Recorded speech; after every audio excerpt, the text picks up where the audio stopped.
In Doctor Who, the Doctor is a character that can do just about anything. They're like a comic book hero that's been around for decades. Take Batman, for example.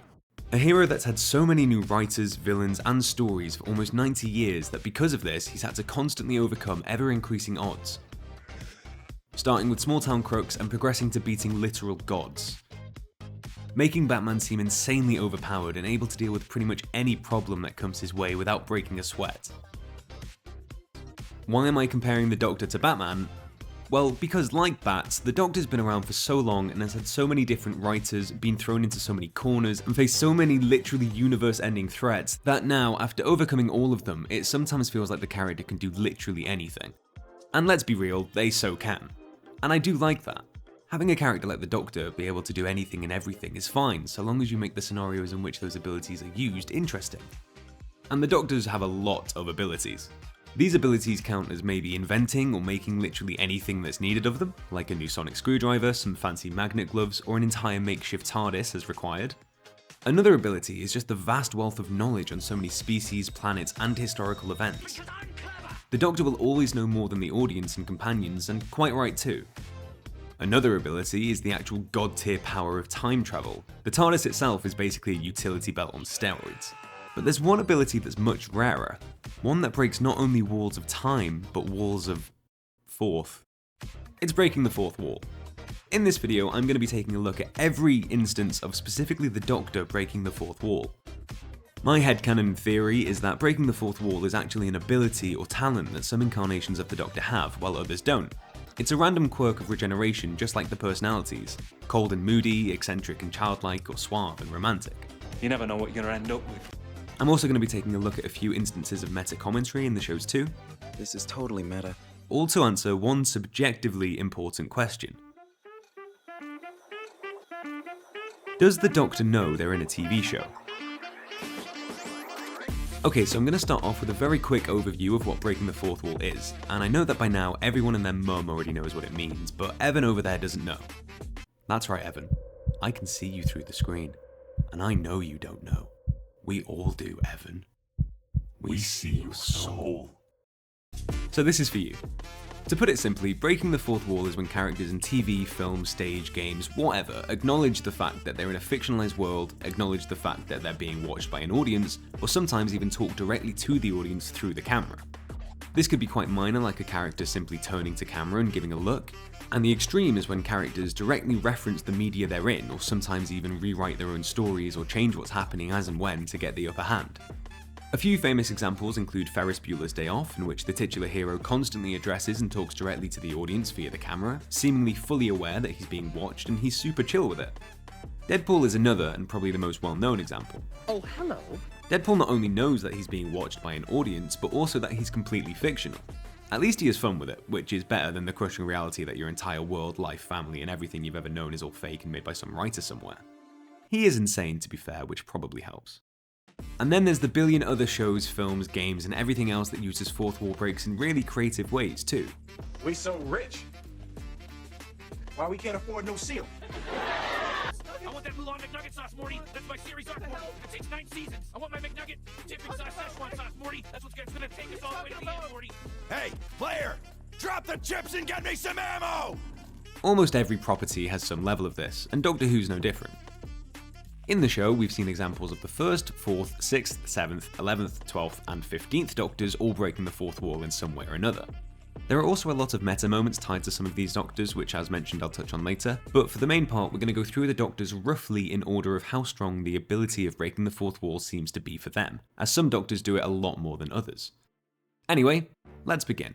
Starting out with the newest Doc on the block, it's the 15th Doctor.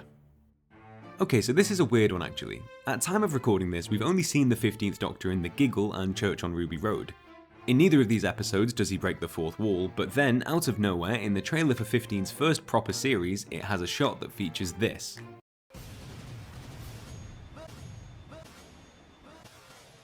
What the hell does this mean? I'll be honest, this is the entire reason I made this video. I saw 15 wink into camera and fell into this rabbit hole you find me in now of fourth wall breaking Doctors. Maybe for him it'll be a quirk of his character, which I could see working with how charismatic 15 is. For now, abilities to be determined, but possible. Moving on, we'll take a little detour to our littlest Doctor. It's the 7th Doctor. This one almost escaped me. I'd finished the script and almost recorded, but then I heard dark rumours of a 7th Doctor fourth wall break, and I followed the scent. It led me to the episode Remembrance of the Daleks Part 3. At the end of the episode, a pretty rubbish looking explosion happens, and then a pretty solid looking spaceship lands. And then out of bloody nowhere, while taking cover from the explosion, Seven gets up, looks into camera and says, I think I might have miscalculated. And then he just ducks down again back into cover and the episode ends. Why did he do this? I can't justify it, and he doesn't ever do this before or after this one instance as far as I know. Seven is also the type of guy to climb down a railing and dangle precariously from his umbrella for no reason though, to be fair, so there is a bit of a wildcard energy to him. Give the people a literal cliffhanger, you menace. Minor abilities at most, seen once and never again. How about the Doctors that have some more substantial uses of breaking the fourth wall? It's on to the madman with a box, the 11th Doctor. There are a couple of instances of the 11th Doctor breaking the fourth wall. His first is at the end of the episode The Snowmen, where the Doctor sets off looking for Clara, and just before the credits roll, he glances to camera and says, Watch me run. As far as these go, and especially compared to some of the Doctors coming up, this is quite tame. It also looks to me like he could be looking just past the camera and not directly into it, but it still counts though. It's evidence. The second and last time the 11th Doctor breaks the fourth wall is during his regeneration in The Time of the Doctor, and it's a lot meatier than the last one. As the music swells and his speech to Clara comes to an end, the Doctor looks away from her for a single line, instead looking at us, the audience, and he says, I will always remember when the Doctor was me. I really do think this is such a lovely use of breaking the fourth wall here. This is Matt Smith's send-off episode, and it's a way for both the 11th Doctor in canon and Matt Smith in real life to take a moment to address that they will always be the Doctor, and that it will never be forgotten to them. It's meta-commentary, as it pertains to things outside the show, whilst being written in a way that works for both. I genuinely think it's beautiful. It shows how much love Matt Smith had for the role, and it also shows how much love Moffat had for the 11th Doctor. Lovely stuff. Okay, so while 11 does show a bit of fourth wall breaking prowess, it's nothing major. Just a wink and a nod sort of deal, and the second one is mostly for emotional, personal reasons than anything else. Light abilities at most, but he's got some. But how does this compare to the next Doc on the list? It's time for everyone's favourite strangling lunatic, the 6th Doctor. Okay, so the 6th Doctor, to his credit, comes out swinging. As in his very first appearance at the end of the Caves of Androzani, just after the 5th Doctor regenerates into 6, he gets up and Peri asks what's just happened. First time seeing a regeneration and all that. The Doctor tells her, while directly addressing the camera and viewer, Change, my dear. And it seems not a moment too soon. This is another twofer here, and it's done in the first 20 seconds of us ever seeing the 6th Doctor. It breaks the fourth wall with the Doctor talking directly to camera, but it's also meta-commentary at the same time, about the show itself and how its need to constantly change to keep with the times. This line was to signify a change into a darker, more violent tone for the show coming into the mid-80s, to shake things up a bit and build audience retention, which had been slipping. Unfortunately though, this one scene started 6 off on the wrong foot with the fans and critics, making him seem cold and vain, which to be fair was the point, but also not great for your leading character unless done really well. Something we'll see later succeed with the 12th Doctor. Can you just hurry up, please, or I'll hit you with my shoe?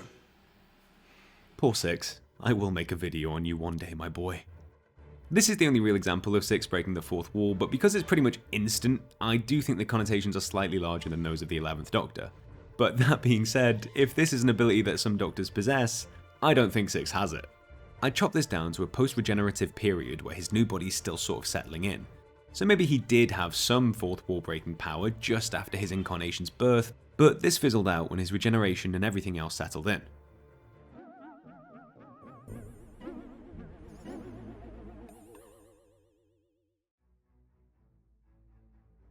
Okay, so now we get to the big boys. It's time for the scarfiest man of them all. It's the 4th Doctor. The 4th Doctor has quite a few cheeky little fourth wall breaks during his tenure that we're going to take a look at, but they're all quite quick and without context, so we're going to speed through them. In The Face of Evil Part 1, the Doctor comes out of the TARDIS alone and gives this strange monologue directly to the camera, expositing purely for the audience's benefit. I think this is not Hyde Park. Could be a Nixie discontinuity. Must remember where the hole is traced. But not by hanging. Wonder what that was for. Little look round, Doctor? Why not? It's strange, but I think it actually works really well with such a commanding presence as the Fourth Doctor, and I can totally see 4 just talking out loud regardless of if there's anyone there to hear him or not. Still though, I can't explain him looking into camera. In The Pirate Planet Part 2, K9 reads a number to the Doctor reads back a different number, K9 says affirmative, then the Doctor looks directly into camera and says this. That's what I thought.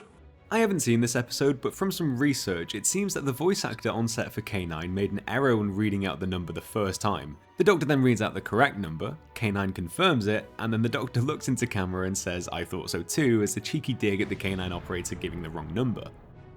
It's wild, kind of uncomfortable, and I love it. 4 has fun, you know? In The Invasion of Time Part 2, the Doctor sonics a wall for a second before turning and overtly addressing the audience by saying, Even the sonic screwdriver won't get me out of this one. I'm starting to think Tom Baker really just liked talking into camera and there was no one there to stop him. This needs to stop. Speaking of, in the episode Image of the Fendal Part 4, the Doctor once again turns directly to camera and says, Time's running out. Okay, yeah, I swear, 4 just loves the drama of it all. I can't really justify any of these examples in the context of the show either. So, let's be real, 4 can do it. He can break the fourth wall. He's got the gift.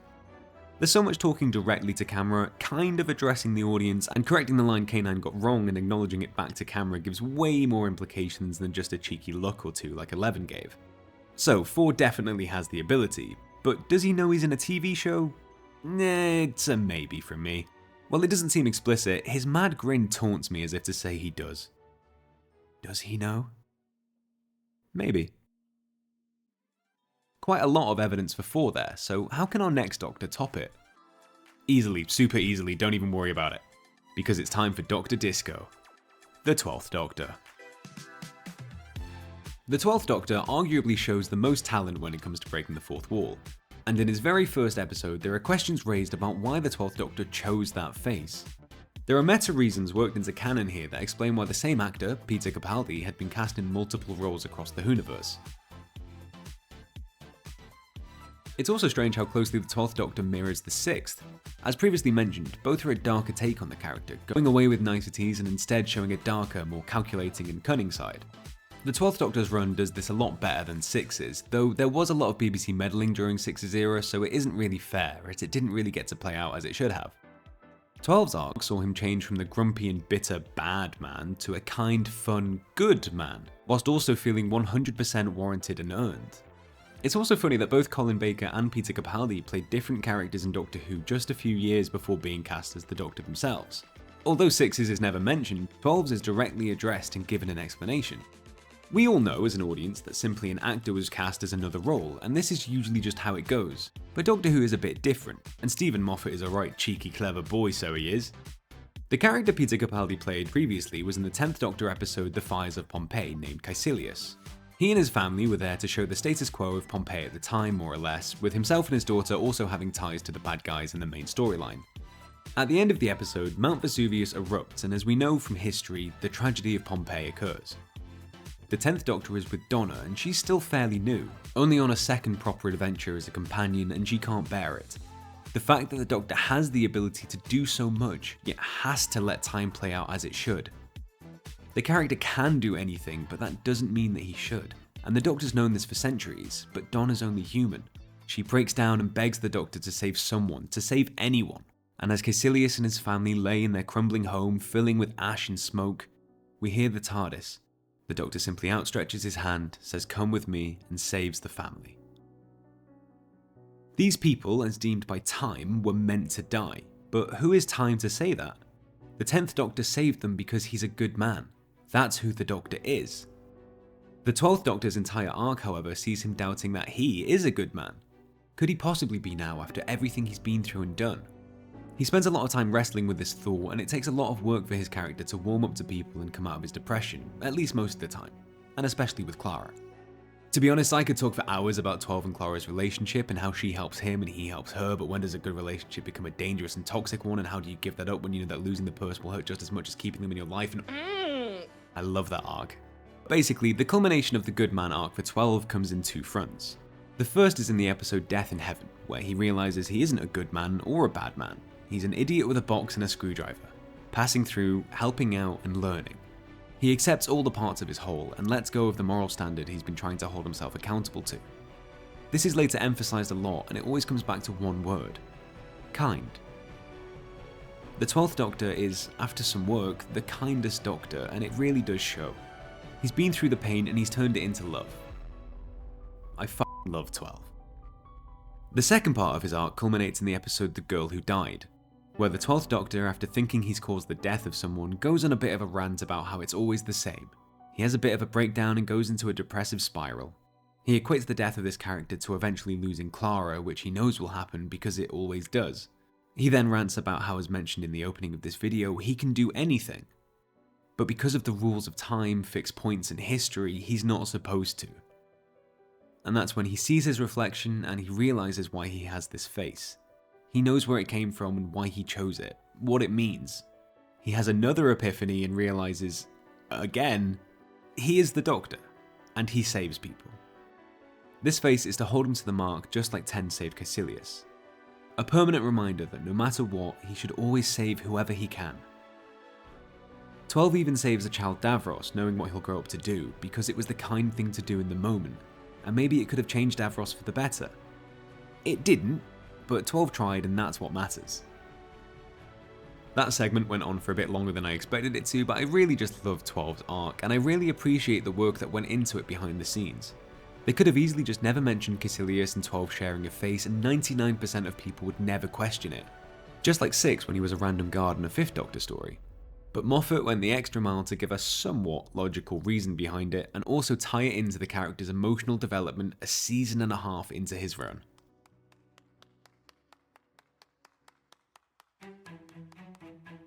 With all that explained, let's take a look at the actual examples of the 12th Doctor breaking the 4th wall.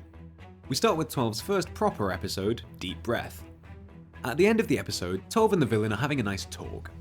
The half-faced man says it's against his programming to self-destruct, and the Doctor says it's against his programming to murder. It's later said that one of them is lying about their programming and they both know who it is, but we the audience are left to guess. The droid then either willingly jumps or is pushed from the hot air balloon restaurant, don't question it, and is impaled. It's left somewhat ambiguous as to whether or not this was the half-faced man's choice, but the implication is that the Doctor, this brand new Doctor to audiences, pushed and subsequently murdered him. As the audience is left to ponder this thought, we see 12 staring off into the distance ominously, before abruptly, "Ooh, very scary." This is just a sign of things to come. It works really well because as the audience are left to wonder if the Doctor could do such a thing, he looks directly at us with that menacing glare as the shot quickly fades, questioning our questioning. Does he know?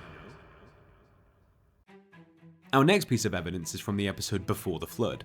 This episode is the second of a two-parter where the Doctor had seemingly died at the end of part 1 and become a ghost.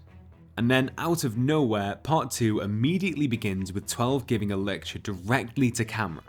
And not only that, during this massive monologue, as the camera moves and switches, 12 follows it. He always knows which camera is on him and he just rolls on, delivering this monologue as if he was a professor at a uni or something. He's explaining an example of the bootstrap paradox and then straight up tells the audience to Google it. Google it. And do you know what?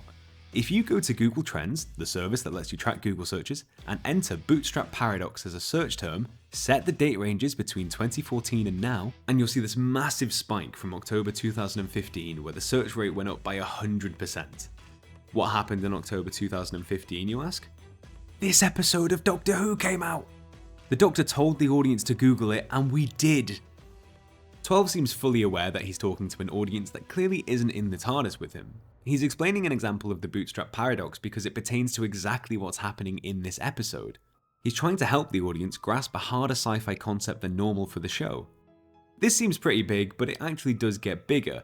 Because his example of a bootstrap paradox involves Beethoven, when he's finished the monologue, the Doctor picks up his electric guitar and plays the opening notes of Beethoven's Fifth, before it transitions into an electric guitar version of the Doctor Who opening theme. Is the implication here that 12 is playing the Doctor Who theme tune? We don't see him playing it as the intro takes over while he's still playing Beethoven, but it could well be him. We see 12 play the guitar a lot in the show and Peter Capaldi plays it in real life. It's heavily rumoured that Capaldi himself did record the electric guitar that you hear in the opening credits for this episode, which would add a whole other meta layer to this. But sadly, I've looked for ages, and although this is listed all over the place as trivia and often reposted on Reddit and stuff like that, I struggled to find an official source or confirmation for this. Regardless, 12 is now using the fourth wall breaking medium to help further the story and engagement in it, a much more advanced usage than any other Doctor so far. Moving on to the next and final piece of evidence I have for 12, and it's from arguably the greatest episode of all time, Heaven Sent. This story takes place just after the death of long-term companion Clara, by a bird! And 12 is alone, grieving, and very angry about everything that's happened. He's been placed in a confession dial, his own personal torture chamber with a monster taken directly from his nightmares shuffling towards him and never stopping. When he first comes face to face with the monster, he's trapped, so he does the only logical thing in that situation, which is to jump out of the window. He's then suddenly back in the TARDIS, talking to someone and goading them to ask how he survived the fall. This is such an incredible segment, as it's revealed that 12 didn't actually survive the fall. He's still falling. He's just using his mind to think ahead and try and put the plan together after he's already started it. He imagines himself in the TARDIS with Clara, showing off and explaining to her how he survived. But he hasn't figured it out yet, so as he turns away and walks back to the main console, he says this. Can't wait to hear what I say. I'm nothing without an audience. Whoa, okay, so 12 says that he's nothing without an audience while shooting a glance directly at the audience.